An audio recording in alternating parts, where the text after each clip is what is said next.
जिन सर्वनाम शब्दों का प्रयोग किसी निश्चित संज्ञा के स्थान पर किया जाता है उन्हें क्या कहते हैं? निश्चयवाचक सर्वनाम कहते हैं। और जिन सर्वनाम शब्दों का प्रयोग, किसका? जिन सर्वनाम शब्दों का प्रयोग किसी अनिश्चित संज्ञा के स्थान पर किया जाए उन्हें क्या कहेंगे प्यारे विद्यार्थियों? अनिश्चयवाचक सर्वनाम कहेंगे। क्या कहेंगे? अनिश्चयवाचक सर्वनाम कहेंगे। जैसे कोई, कुछ। अब देखो, जैसे कोई और कुछ, एक तो इनमें प्राणीवाचक होगा और एक अप्राणीवाचक होगा।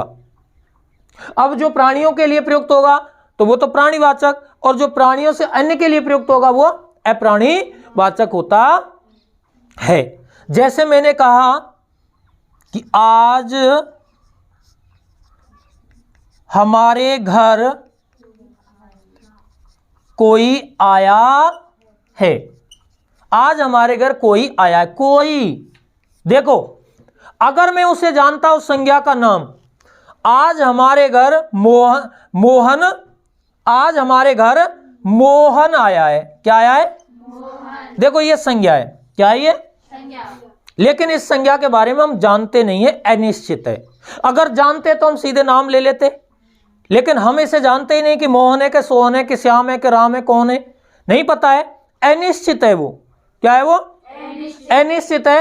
तब हमने क्या किया कि आज हमारे घर कोई आया। अब ये जो कोई शब्द आया है ये सर्वनाम का शब्द हुआ ना, लेकिन इससे निश्चित नहीं हो रहा है कि कौन आया है, उसके बारे में हमें पता नहीं चल रहा है। इसका मतलब हुआ कि वो अनिश्चित है। क्या है वो?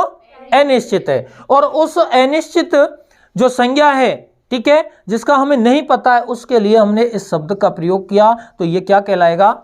अनिश्चयवाचक सर्वनाम। क्या कहलाएगा? अनिश्चयवाचक सर्वनाम कहलाएगा। और अनिश्चयवाचक सर्वनाम में भी ये प्राणीवाचक होगा। कौन सा होगा? प्राणीवाचक। देखो दूसरा मैं यहां लिखता हूं कि चाय में कुछ गिर पड़ा है, गिर गया है। चाय में कुछ गिर गया है। अब देखो, अगर मान लो मुझे पता होता कि भाई चाय में क्या गिरी है, मक्खी गिरी है, मच्छर गिरा है, भैंस गिरा है, जानवर गिरा है, पर क्या गिरा है, जो भी गिरा है, यानी जो भी गिरा है वो क्या है? वो संज्ञा है। क्या है वो? वो संज्ञा है। यानी जो भी चाय में जो भी गिरा, या तिनका गिरा मान लो, तो तिनका भी तो क्या है? संज्ञा है। लेकिन उसके बारे में मुझे नहीं पता, अब उसके जगह पे क्या कर दिया? कुछ का प्रयोग कर दिया। ठीक है, तो संज्ञा के स्थान पर ही है ना कुछ का, लेकिन वो संज्ञा कैसी है? अनिश्चित है। कैसी है? तो ये अप्राणीवाचक के अंतर्गत आएगा। और अप्राणीवाचक कौन सा? अनिश्चयवाचक सर्वनाम। आगे बात समझ में? तो इस तरह से आपको इनका पद परिचय करना है। ठीक है, आगे फिर वही लिंग वचन बताने, कारक भी बताने। अगला आता है संबंधवाचक। अब जो संबंधवाचक होते हैं ना, तो दो शब्दों या दो व्यक्तियों में क्या बताते हैं? ये संबंध बताते हैं। यानी जो सर्वनाम शब्द दो व्यक्तियों या दो शब्दों में क्या बताते हैं? संबंध बताते हैं, उन्हें क्या कहते हैं? हम संबंधवाचक सर्वनाम कहते हैं। और संबंधवाचक जो सर्वनाम होते हैं वो कौन कौन से होते हैं? जो और सो। जो और सो। जैसे देखो, जो जागेगा सो पाएगा, जो जागेगा सो पाएगा। अब देखो, जो कौन है? जागने वाला है ना भाई। जो कौन है? जागने वाला। और सो कौन है? पाने वाला। तो ये दोनों का आपस में क्या रहता है? रिलेशन रहता है। ठीक है, तो ये जो शब्द का जो प्रयोग किया है, ठीक है, जागना क्रिया से संबंध हो गया किसका? पाने से। किससे हो गया? पाने से हो गया। लेकिन इस जो का जो प्रयोग हुआ है वो किसके लिए हुआ है? किसी संज्ञा के लिए हुआ है, किसी संज्ञा के लिए। इसलिए ये क्या बता रहे हैं? संबंध बता रहे हैं। किससे? जागने से। जागने से ही क्या होगा? किसी वस्तु की प्राप्ति होगी। तो संबंधवाचक सर्वनाम ही होते हैं। अगला होता है प्रश्नवाचक सर्वनाम। क्या होता है? तो जिन सर्वनाम शब्दों से प्रश्न का बोध होता है, क्या होता है?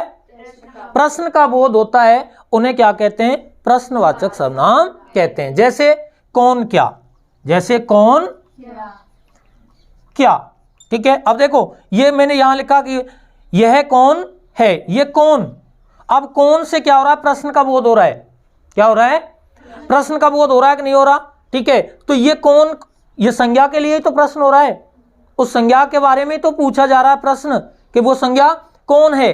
तो कौन, अब कौन और क्या, ये भी प्राणीवाचक और अप्राणीवाचक होते हैं। तो कौन तो होता है प्राणीवाचक और क्या होता है अप्राणीवाचक। ठीक है, ऐसे ही अगला आता है निजवाचक सर्वनाम। तो जिन सर्वनाम शब्दों का प्रयोग स्वयं कर्ता के लिए प्रयुक्त होते हैं, यानी जो सर्वनाम शब्द स्वयं कर्ता के लिए प्रयुक्त होते हैं, जो सर्वनाम शब्द स्वयं कर्ता के लिए प्रयुक्त होते हैं उन्हें हम निजवाचक सर्वनाम कहते हैं। देखो यहां तो वक्ता के लिए आ रहे थे, किसके लिए, स्वयं वक्ता के लिए, और यहां पर आ रहे हैं स्वयं कर्ता के लिए, जो कार्य को करेगा, जो कार्य को करेगा। जैसे यहां आता है आप, स्वयं, खुद, अपने आप, अपने आप। ठीक है, अपने आप। जैसे मैंने कहा कि मैं अपने आप चला जाऊंगा, मैं अपने आप चला जाऊंगा। ठीक है, अब ये आप शब्द किसके लिए आया है, स्वयं कर्ता के लिए, जो क्रिया को करेगा, जो क्रिया को करेगा उसके लिए आया, इसलिए कौन सा सर्वनाम है, निजवाचक सर्वनाम होगा। कौन सा होगा। अब इसका यदि आपसे परिचय पूछ ले तो आप सबसे पहले तो क्या लिखेंगे, निजवाचक सर्वनाम लिखेंगे। क्या लिखेंगे, निजवाचक सर्वनाम लिखेंगे। ठीक है, इसका स्क्रीनशॉट लेना चाहते हैं आप ले सकते हैं, उतारना चाहे तो उतारो। देखिए आप शब्द का प्रयोग, अभी हम सर्वनामों में आप शब्द का प्रयोग पढ़ रहे थे। तो आप शब्द नंबर 1 आया था मध्यम पुरुषवाचक सर्वनाम में, आप आया था, आया ना। अगर मध्यम पुरुषवाचक सर्वनाम आप शब्द का प्रयोग होता है तो ये किसी श्रोता के लिए आदर के रूप में होता है। किसके लिए, श्रोता के लिए आदर के रूप में, श्रोता के लिए आदर के रूप में होता है, श्रोता के लिए आदर के रूप में आप शब्द का प्रयोग होता है। दूसरा आया था अन्य पुरुषवाचक सर्वनाम में, अन्य पुरुषवाचक सर्वनाम में यहां पर न तो वक्ता और न ही श्रोता, बल्कि किसी अन्य के लिए, अन्य के लिए। ठीक है, तो यहां भी आप शब्द आया था। क्या आया था, आप आया था।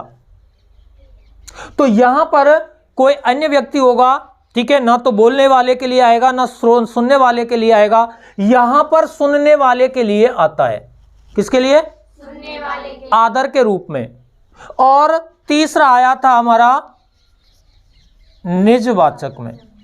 कौन से में आया था, निजवाचक। तो यहां पर स्वयं कर्ता के लिए, स्वयं कर्ता के लिए, स्वयं कर्ता के लिए आप शब्द का प्रयोग किया जाता है, आप शब्द का प्रयोग किया जाता है।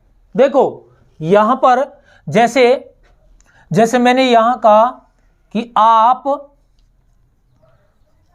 अभी तक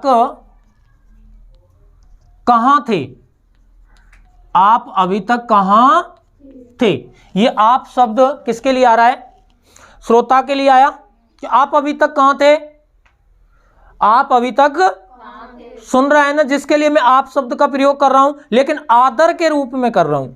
ठीक है, चाहे वो अकेला है, ठीक है, तो भी मैं उसके लिए आदर के रूप में आप शब्द का प्रयोग कर रहा हूं। तो ये कौन सा सर्वनाम हो गया, ये हो गया मध्यम पुरुषवाचक सर्वनाम। तो आपको क्या करना है, इसका पद परिचय देना है और पद परिचय में पहला बिंदु क्या लिखेंगे? मध्यम पुरुषवाचक सर्वनाम। अब देखो अन्य पुरुष में, जैसे मैंने कहा कि मुंशी प्रेमचंद